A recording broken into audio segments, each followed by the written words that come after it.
that the other side. So the one now won't.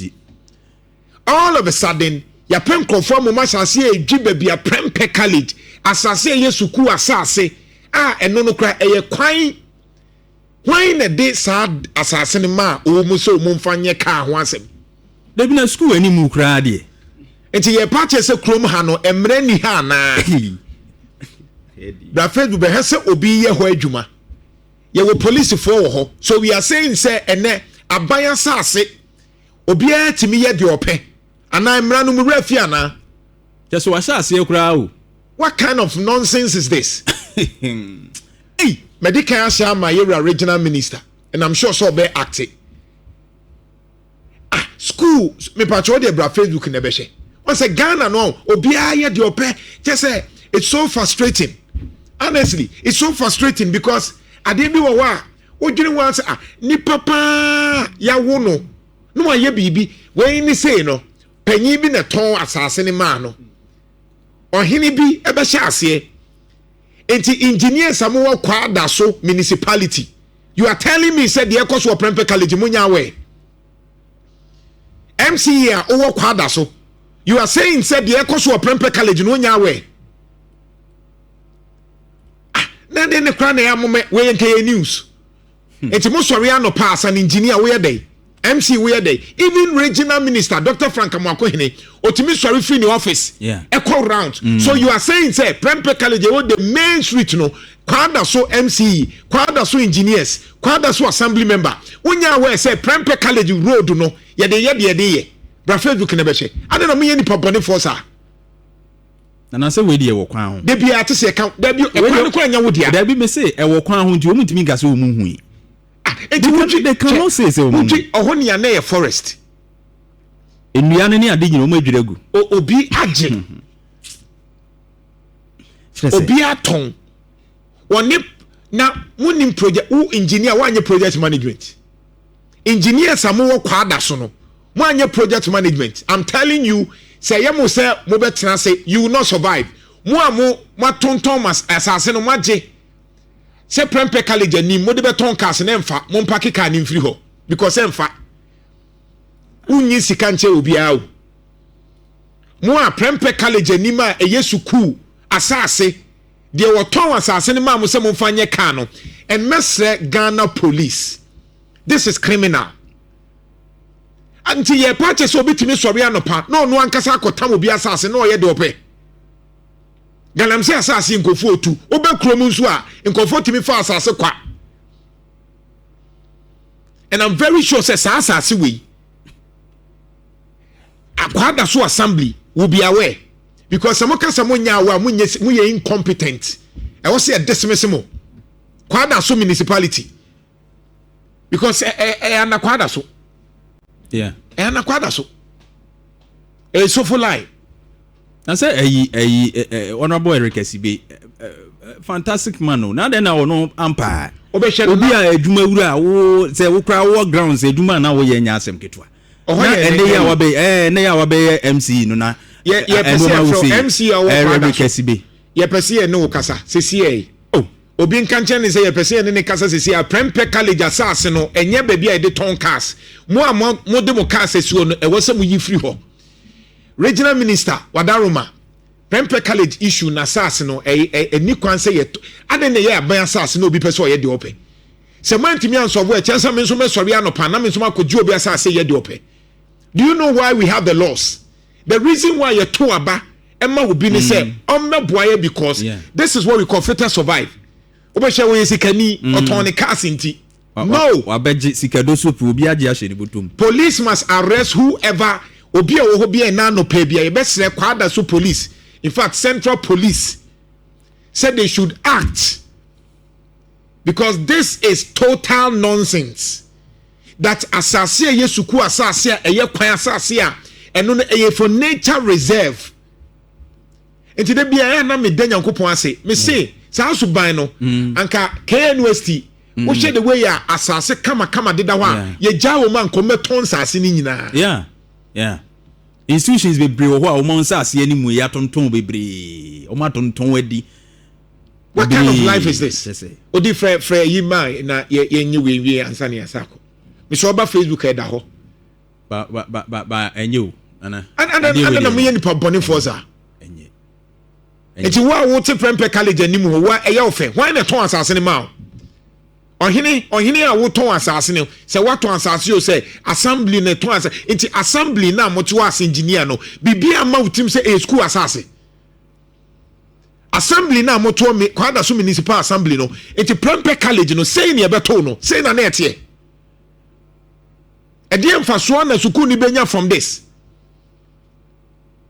ti se munya baby ketua bia mo pese mo ton sa suban no it is not only kwada so assemblies no baby ketua bia e wo se ni aton asase no ya ko hu assemblyman no age na che se kwan no sa okoka ese wato asase no e kwan no ho nye wo dia na o ma ton ti obi no a odi wa friend na mpacho friend eyi ne enko na institutions ahodo no na ese minimum se ade no kra no eda institution animu no muntimi sponsor me beautify ho nye se ho no kra afua ana se ho no kra na bia e ho nye fa betumi aboa me asiesie ho yi dan se mo beton se mo de ma nkra so me de development an wo ye no edwa no obedi no school animu pa e beton cars ya me se bookshop bi mpo de ebebie enkola pe books o ma ye cricket mi anya bi ye beton cars enkola ni ska be no mo beton cars ye de ton cars ama amamfo no mo no se school no a wo mu gina ni mu mfa so be no benya ifri mu minim se bia school animu de e bia o de obeton books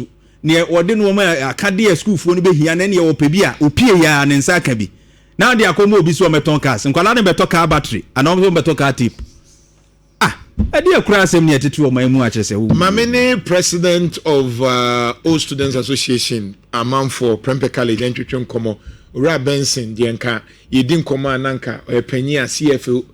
Oh okay. And then entwetwe komo but ono na ye da Ashanti regional president. I mean me share that antiase because I know asem ne buy and me say what is happening? Yeah. Senior, good morning.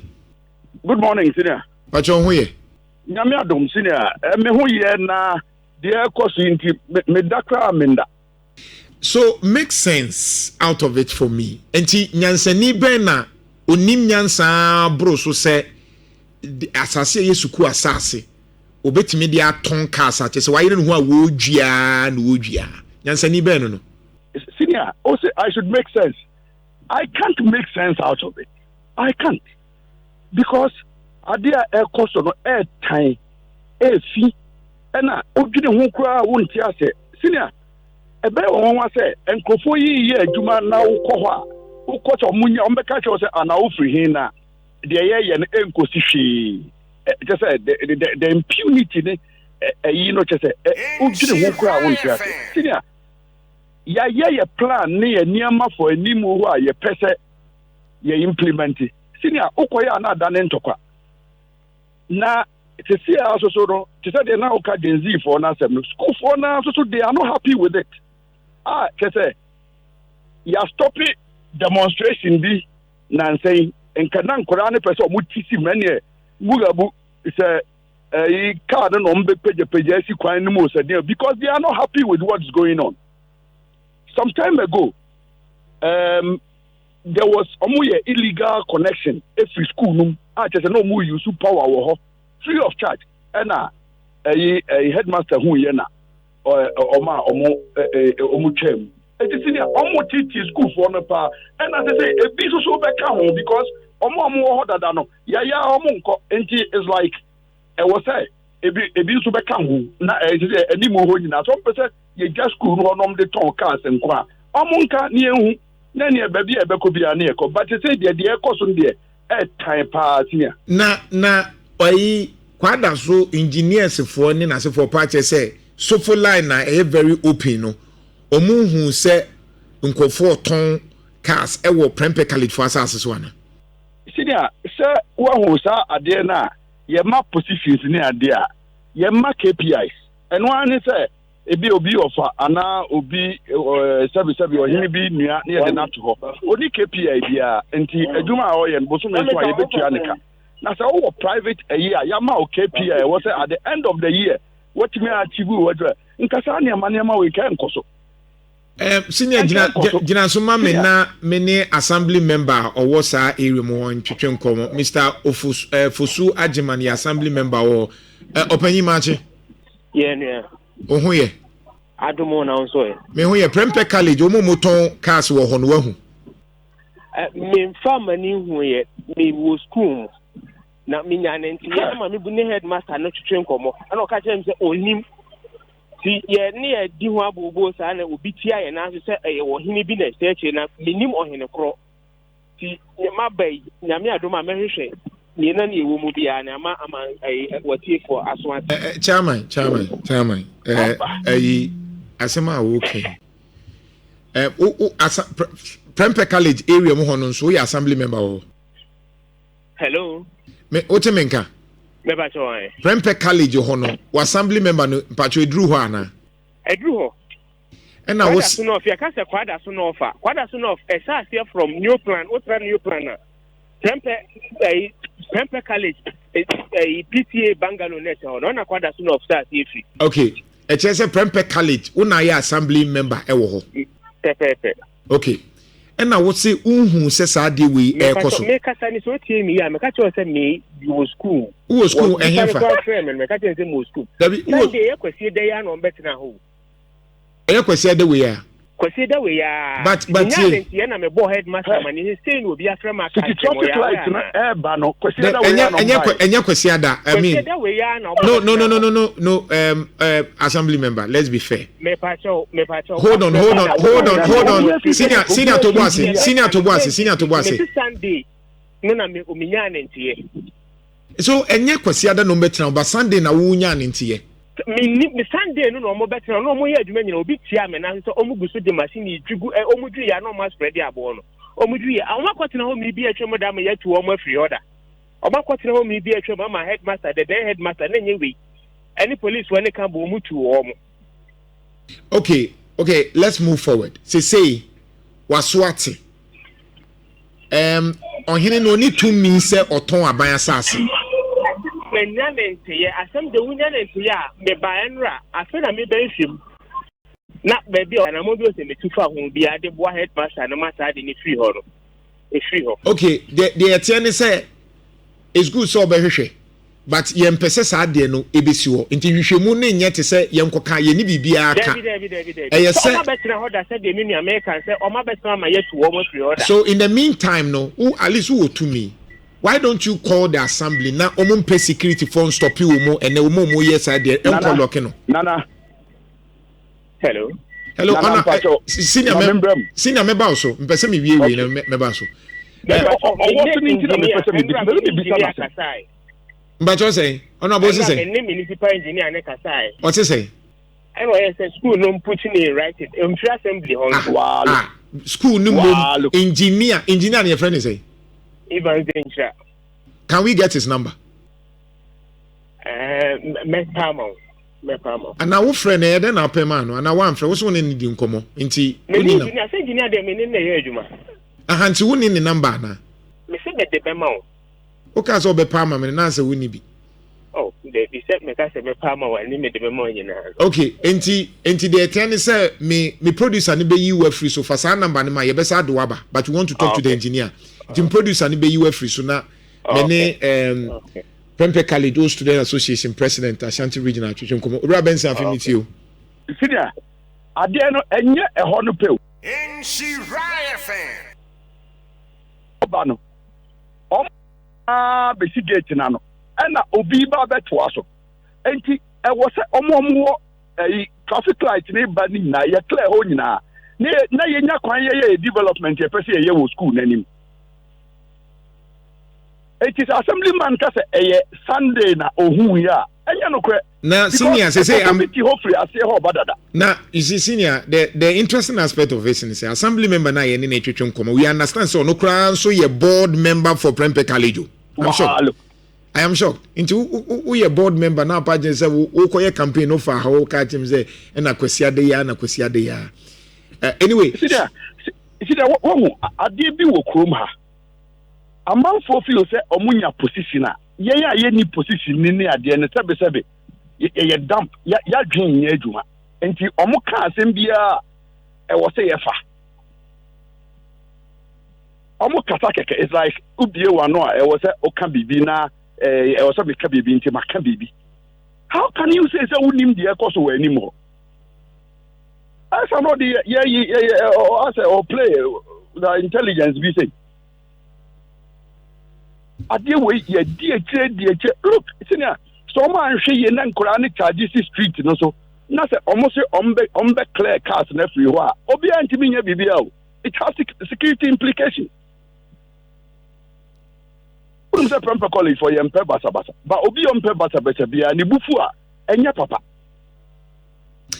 Minyankrase enrano na management of the school. Arrangement said the police for no baba chiwo but when you update bia. See, minya update bia, but the way confidence the no. They said obi pa obi the last time almost old student you attack old student biam for and old student bi any also obesa old student bi any obesa senior say we cry there anadu you know omo ye adwuma since omo ye say you say or say they should put it in writing writing by the time you put it in writing the bedru ho ne dia we no omo de omo cars ni na ba be chichi and a strategy omo use. And you say, no, who said the wrong thing is being done or being for let him answer. You have to be proactive. Senior, you go football. You go football. Senior, wait there, media minim say, I was say Drew Menshianso because of him being who also chain Menshia. And nanso senior apejahine. Enti wadama presido we de na no peya no ma apejahene enti na ohene se eye ohene bi mpo a onsen chen menhia enti wadaroma ye ne senior apejahene enkasa na se ye ohene nso e block because and then was ye chen krofo bi na ye de krofo bi tum and then was say krofo bi dem throughout the week. Senior, in the meantime, so many regional minister didn't come kakra. Whatever feedback you be answer. Regional minister resetting it being called resetting with your school anymore. Resetting because the first a month for many gusuna the wrong was being perpetrated. Almost resetting into your no resetting no. For being called school, you better than at because on also OTD Prempeh College also there in na back. Enti yeseno ye ko to dwegu from yeseno onhwe na bibia reset ni bi and reset wo school nani.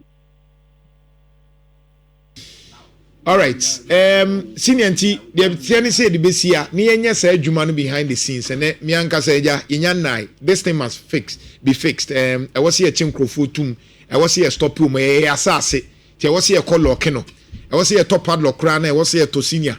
I was saying a duty as all students say you be protect school. So at quite be a first way to be protect school. You be first even if it includes you cannot say a quite be a first way to be protect your school. You be protect your school. We will face it today, senior. And see ye course on nene senior pejahine and kasana. You say me took our comments here. Mbachomati. Yamisha. Yo senior Nhyira also. Nhyira 104.5. Mr. Benson, Prempeh College President, No Students Association. The Maya name school, we see. The point is that impunity in the dorsal. Anything I'm a kumase, tell to be a nanko for candy mudeno. And sometimes I bet no, na penny be any console, yes, na or no neshasi. The same Subaya him for be, edit galamsi asino. Sasuba just say kumase, but be a new console at home. What's your tongue? Na uti asem no me na ko nyina na asem eba mitimi se bia wo ye nipa wa beje na ye politically aligned omo amota ye politically affiliated omo tuetue sika ma parties ni sponsor na ya na ba bia omo pe bia yitimi twa ma omo tina ma adwene nam ho se me ko te se yes wo hini bi nso na se wo hya se a wo ye sa de na wo ankasa na